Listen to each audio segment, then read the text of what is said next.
Hi everyone, you're listening to Coffee Break, a conversation with a digital influencer. For this first episode, we are at Viva Technology Vivatech, the annual event dedicated to technological innovation and startups. Among the robots, inside booths, and top speakers, we had the chance to chat with the world's #1 beauty brand, L'Oréal. Last but not least, L'Oréal, the company that, among other things, drives the digital strategy of this innovative French company. Interview with Asmita Dubey, Chief Digital and Marketing Officer at L'Oréal. Asmita talked to us about customer experience, omnichannel, beauty tech, and AI. But above all, she shared about the DNA of an ancestral group with 37 brands and the boundless motivation, beauty for each, powered by beauty tech. We are Laetitia and Adrian. You're listening to Coffee Break. Okay, so thank you very much, Asmita, for having us on your beautiful booth, L'Oréal Group. So maybe we can start by introducing you, who you are, your career at L'Oréal, and maybe your perception of beauty. Okay. Hello, I'm Asmita Dubey, and I work as the Chief Digital and Marketing Officer at L'Oréal Group. I joined L'Oréal in 2013 in China. Today, I work in Paris for the last 7 years, and I live in Paris. But prior to Paris, I used to live in China for 12 years, and that's where I joined L'Oréal. I come from India. On the personal side, I have 2 boys, and they're both becoming adults, and I'm becoming an empty nester and really looking forward to this chapter. And Asmita, talking about this, you've been there for like more than 10 years at this role. What gets you excited today as this CDO and CMO role at L'Oréal? We are in a very, very exciting period, I would say, for marketeers. Yeah. If you look at technology, consumers, and brands, technologies are at a turning point. There are new technologies coming all the time, like AR, VR, computer vision, AI, generative AI. And their potential is profoundly impacting all aspects of people's lives, including marketing. And then if we look at our consumers are adopting these technologies. And therefore, the technologies are becoming mainstream. And the exciting part of the CMO role is brands are responding with unbounded creativity. Asmita, L'Oréal has changed the world of beauty, and L'Oréal has changed also interestingly. So I have a question regarding your customer, and especially about loyalty. How does L'Oréal manage customer loyalty in the e-commerce sector first? Because we are a podcast of e-commerce. So how do you manage that? Yeah, I would say that our focus is the power of our 37 global brands. Yeah. So we believe in the virtuous spiral of brand building, where we invest in brand building, both in the short term, to drive ROI and performance across channels, and to build brand equities in the long term.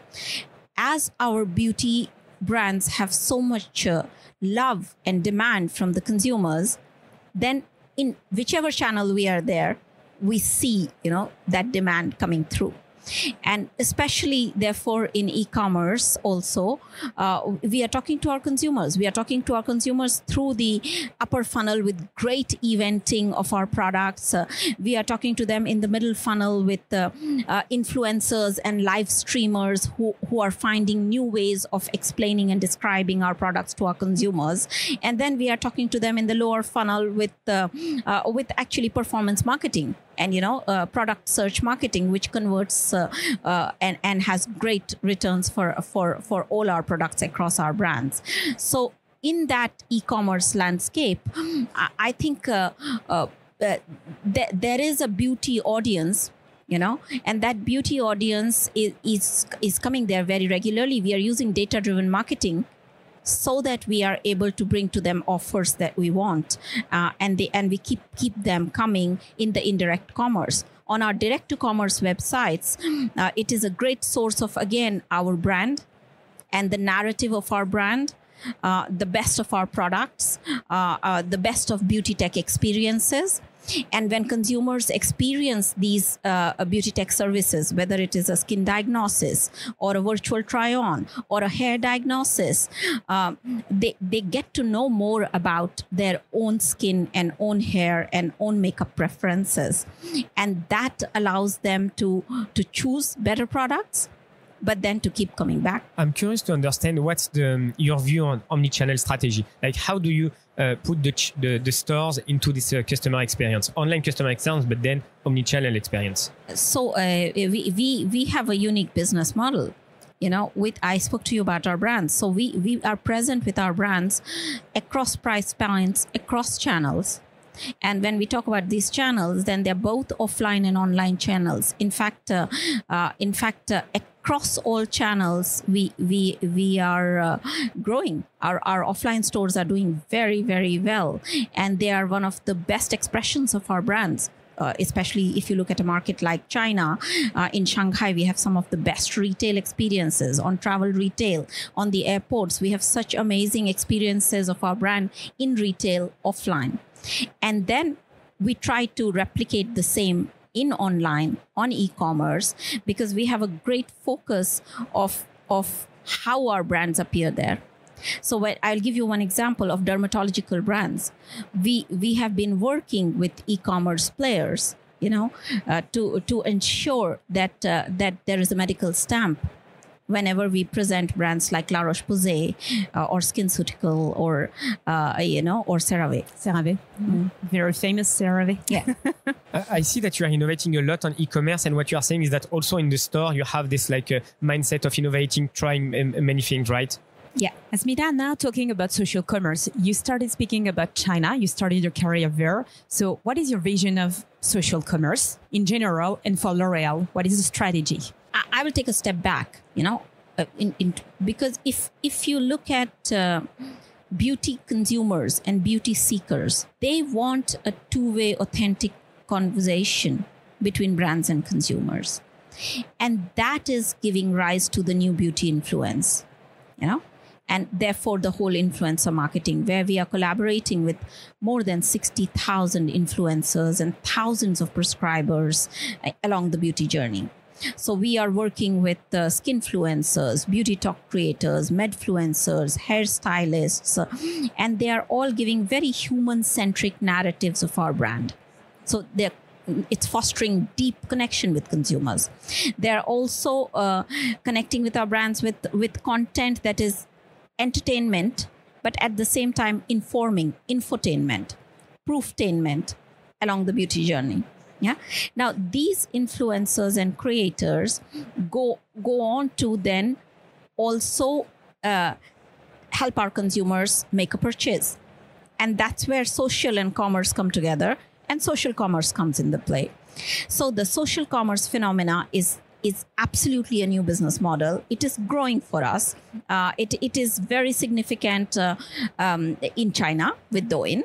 Yeah, it is growing phenomenally in Southeast Asian markets like Indonesia and Vietnam. We are also betting on it in the western part of the world, in Brazil, in US, in UK, and rest of Europe. And then, therefore, we are building capabilities around how these influencers are also becoming sellers of our brands. So we are building that capability. We are partnering better with them there. We are working with affiliates because the influencers become affiliates for us then.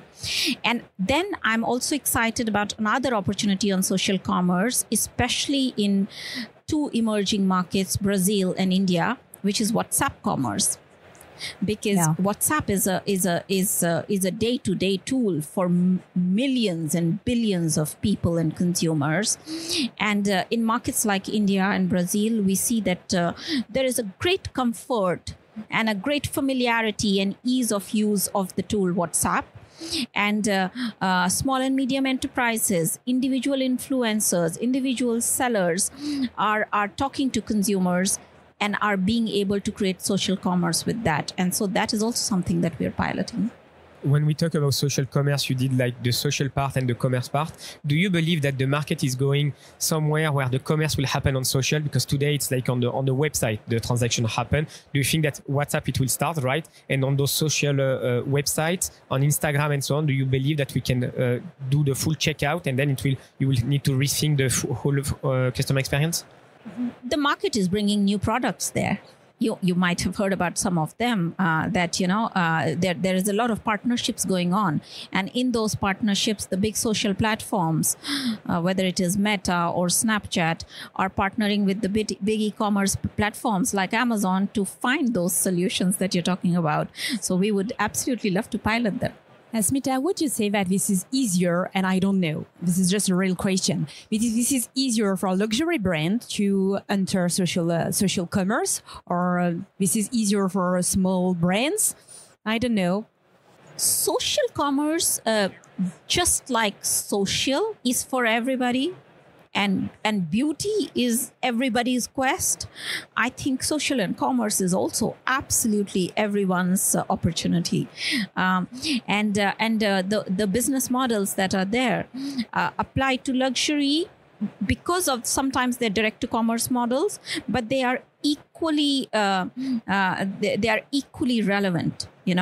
For our mass brands and our dermatological brands, we have great examples across all of these. Even our professional product brands, in markets like India, we are bringing together thousands of hairstylists and salons, and that is a B2B2C social commerce.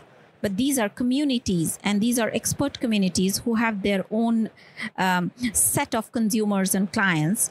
And social commerce enables them to be in touch with each other and to have a conversation, to bring them back to the store, to make a sale online if needed.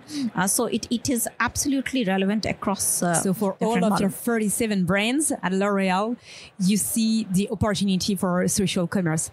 For Maison Margiela, Lancôme, and also Garnier or CeraVe. You treat equally. That's great.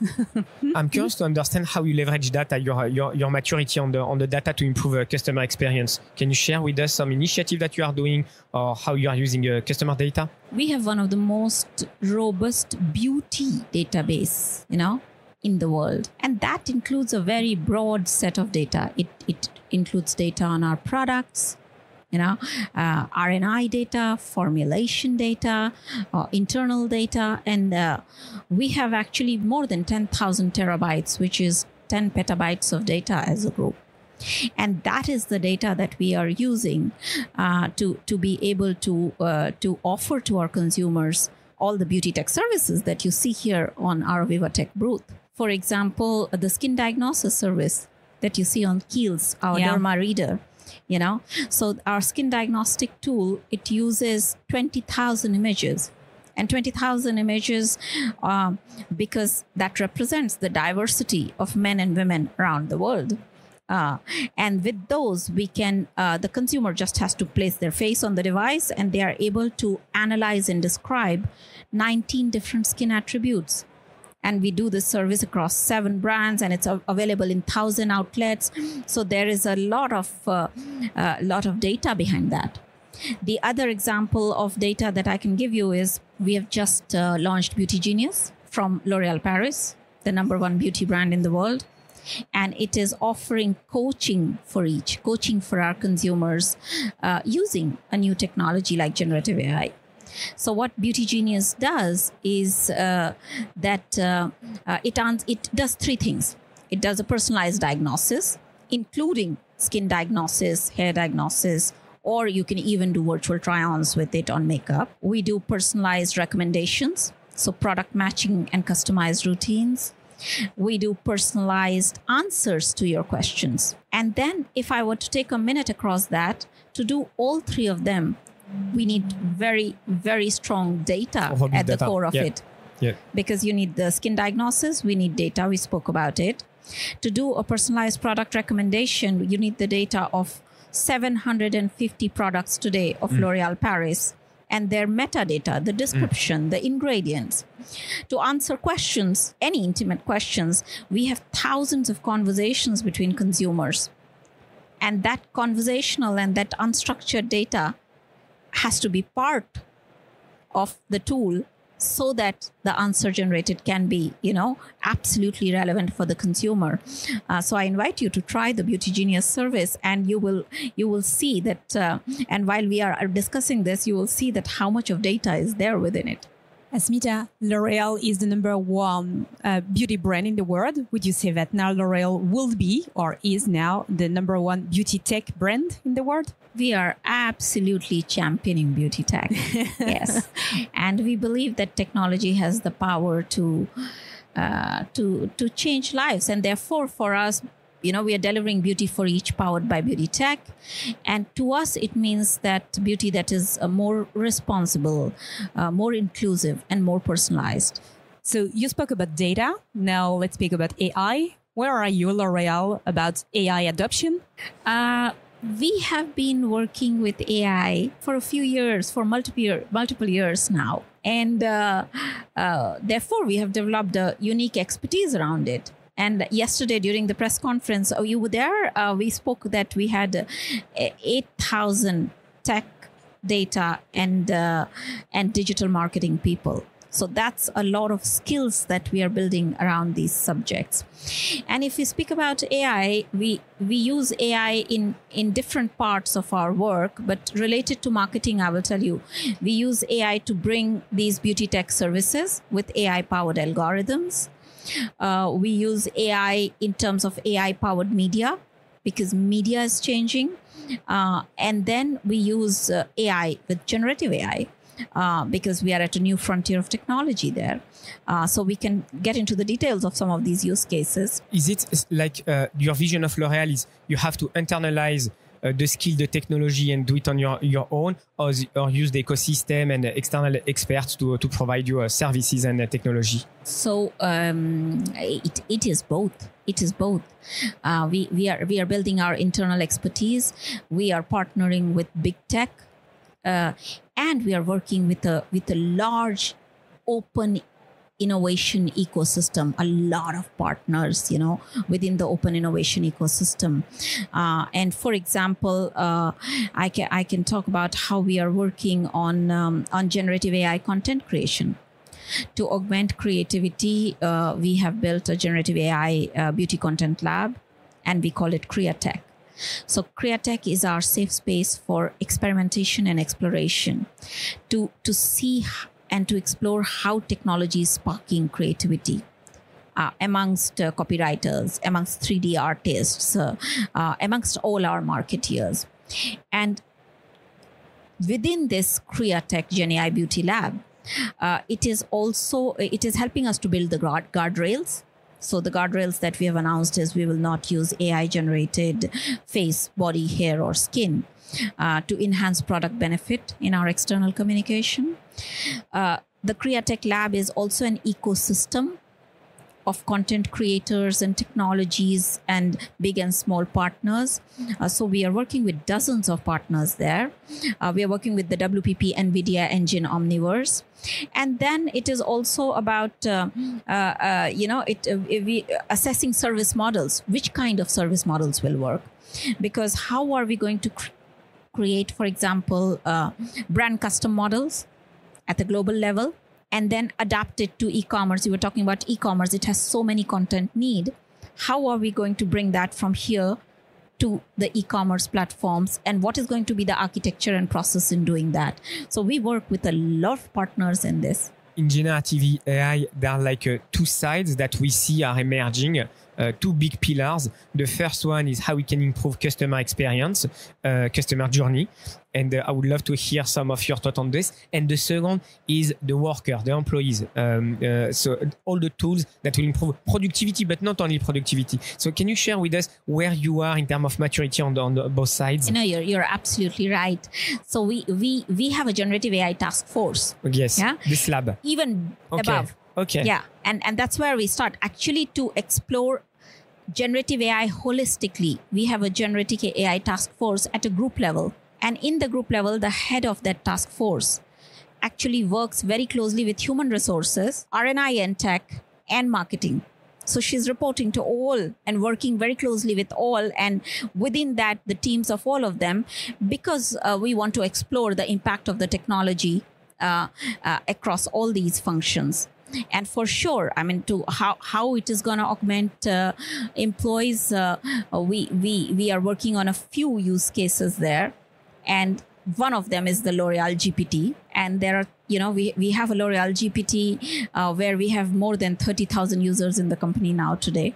And a lot of them coming back every week to use it.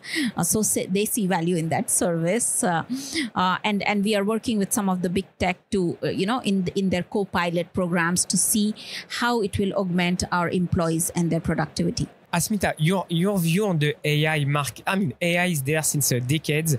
Generative AI since 18 months. You've been there, but with OpenAI, it was popularized 18 months ago. Where is it going? What's your thought, your personal feeling on where this whole market is going? And there's tons of uncertainty, but do you have any feeling where it might go? I feel that there is a democratization of AI that has happened. If you look at 12 to 18 months ago, AI was probably a subject that was for data scientists and researchers. And then with the launch of generative AI, it has become very accessible, almost fun. And therefore, it has become mainstream. So AI is having a culture moment. And when we say AI is having a culture moment, you may have seen that it is also featuring and being referenced in popular TV shows like South Park. Yeah. So when you start having generative AI and chat GPT being referenced by cartoons, you know that it has become mainstream and become a part of the culture. And not only that, I think there is a new generative AI language emerging in the world and amongst people everywhere, where people are talking about AI-generated art, AI-generated music, AI-assistant writing. So to me, we are at a great turning point of the technology. And like any cultural phenomena related to that, there is both fear and fascination. So there is great fascination by the people towards the technology. At the same time, there are risks. And therefore, we have to mitigate those risks. And we have to work on, what trusted AI means to us. And for that, we have established, at a group level, we have established 7 principles of trustworthy AI. And here we are working with external experts when we do that. And those 7 principles include human oversight. So any AI algorithm that we work on needs to have a human oversight, safety and reliability, transparency and explainability, non-discrimination and fairness, sustainable AI, and accountability. Asmita, we are here at Vivatech, which is the big festival of tech. I'm pretty sure that you made a lot of announcements. Can you share with us your beauty and tech announcement that you've made here at Vivatech? Yeah, we're very glad to. Our mantra is beauty for each, powered by beauty tech. Yeah? And we spoke about it before, that we believe that tech can push the boundaries of what is possible, with beauty, and help us deliver a beauty that is more personalized, more inclusive, and more responsible. So towards that, in Vivatech, we are bringing breakthrough innovations. And we are bringing breakthrough innovations across all 3 of our innovation pillars: science, technology, and creativity. And we are delivering this beauty for each mantra, powered by beauty tech, across 5 different areas. The first one, diagnosis for each. So diagnosis for each, we spoke a lot about it, like a derma reader, like a skin diagnosis tool. Coaching for each, coaching through our Beauty Genius, which is a personal AI beauty assistant. Expertise for each, like Airlight Pro by L'Oreal Professional, the hair dryer with infrared light technology. Creativity for each through generative AI, but also through partnering with the creator economy and partnering with platforms like Meta. And responsibility for each, because everything that we do, we want to do with a sense of responsibility. And here we are talking about skin tech, bioprinted skin, which mimics a real human skin, because we want to commit to our commitment of no animal testing when we do product testing, and also digital sustainability. So we are working on digital sustainability across media, content, and websites. The announcement that you made, those are things that you already launched in the US or some other region, right? They are working, they are already live in some part of the world. Is that correct? There are different stages for different innovations. For example, the Beauty Genius, we have announced it at CES and now at Vivatech. And we are moving to a beta phase for 1,000 consumers right after. And you received a prize for that at CES. For you, it is a very special experience that you can directly have, and it will get into a beta phase. The Airlight Pro will be launched. In Q3. So first to the professionals, and then rolling out to the consumers. The Createch Generative AI Beauty Content Lab is very much there. And we have created more than 1,000 images.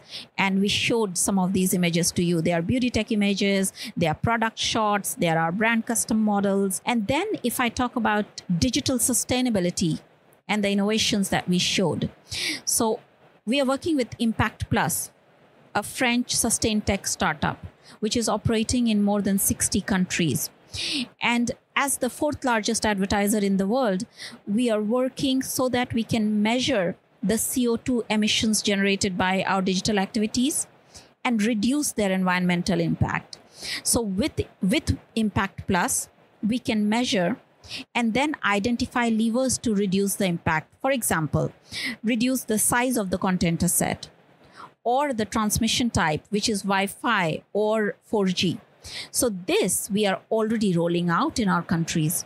And we have done hundreds of campaigns with the Impact Plus SaaS solution incorporated in it so that the campaign's CO2 emission is reduced. And we see significant reduction in the campaigns. You are innovating through your R&D, and you are also helping the startup ecosystem. You work a lot with startup, and I know that you are personally involved also with startup. Can you explain to us or share with us what you are doing with startups? Absolutely. So we are very, very happy to share with you the work that I just talked about, the work with Impact Plus.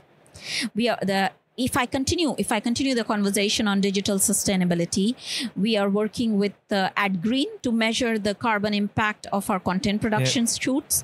And I'm going to finish on digital sustainability by saying that we are working with Fruger, another French startup. We know them, to measure the carbon footprint of our websites. And we are measuring that for dozens of websites that are there. So on digital sustainability, 3 startups, Impact Plus, AdGreen and Fruger.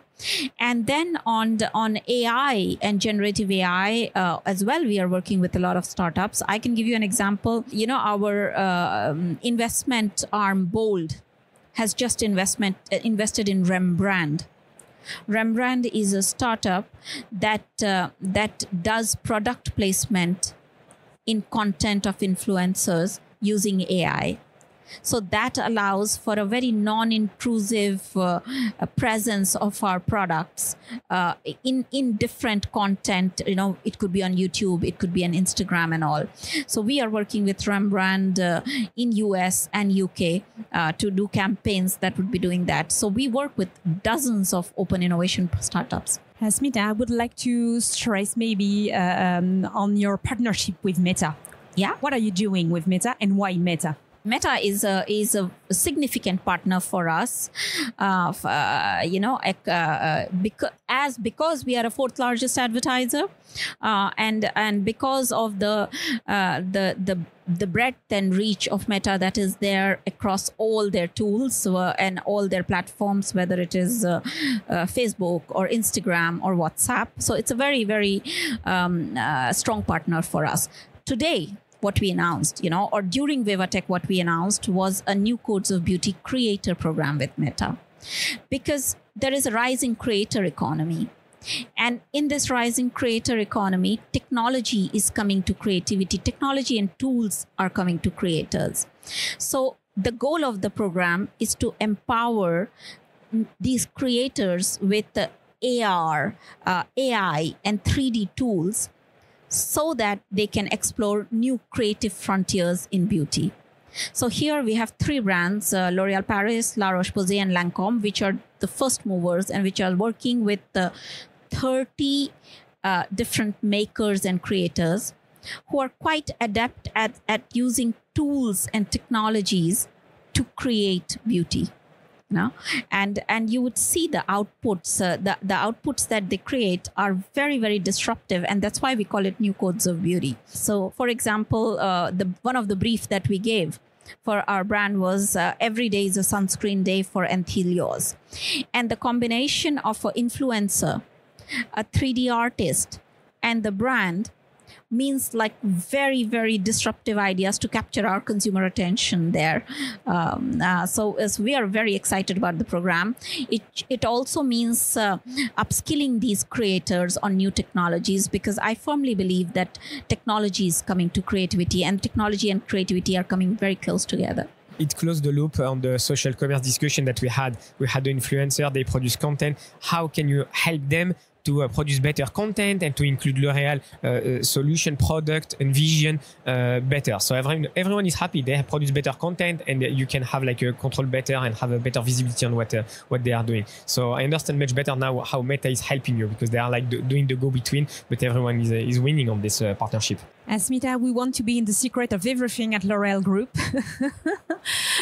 What's your roadmap for the next month regarding beauty and tech? What I can share with you is 4 insights that is shaping the world of beauty in the years to come. Okay.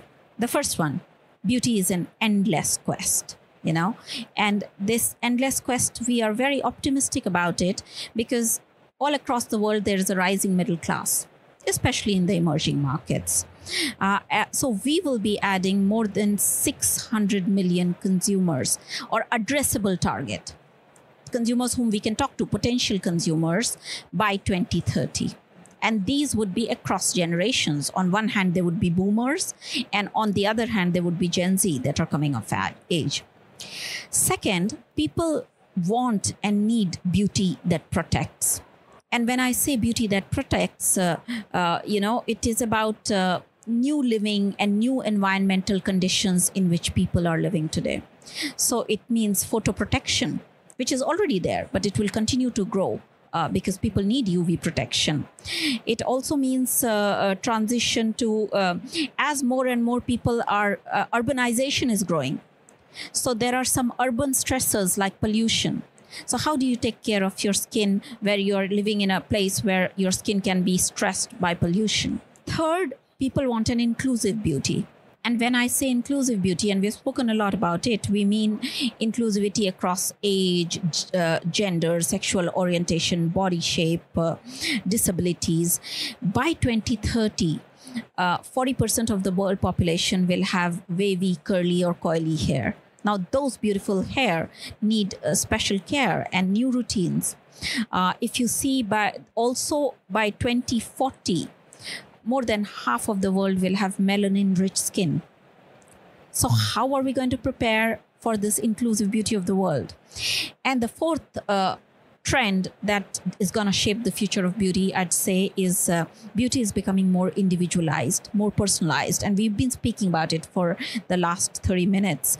I think beauty is about self-expression, and people... There is a shift to ultra-personalized beauty because it also empowers individuals to express themselves for themselves, in their own way.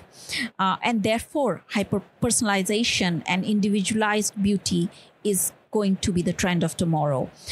People are also seeking products and services which cater to their individual needs and the diversity of the whole world.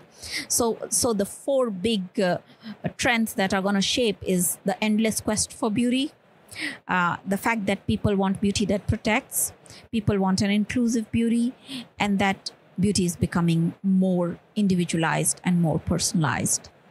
And therefore, our mantra, beauty for each, powered by beauty tech. That's a perfect conclusion. Thank you very much, Asmita, for everything. Congratulations again for all the announcements on L'Oréal. Thank you very much for being here with us and answering all your questions. And wish you a good end of Viva Wish Tech. you a fantastic cafe. Asmita. Yeah. Thank you very much. Bye-bye. Bye. That was the first episode of Coffee Break, a conversation with a digital influencer. If you enjoy listening to this content, please share it. If you like to take part in Coffee Break, please contact us. Talk to you soon.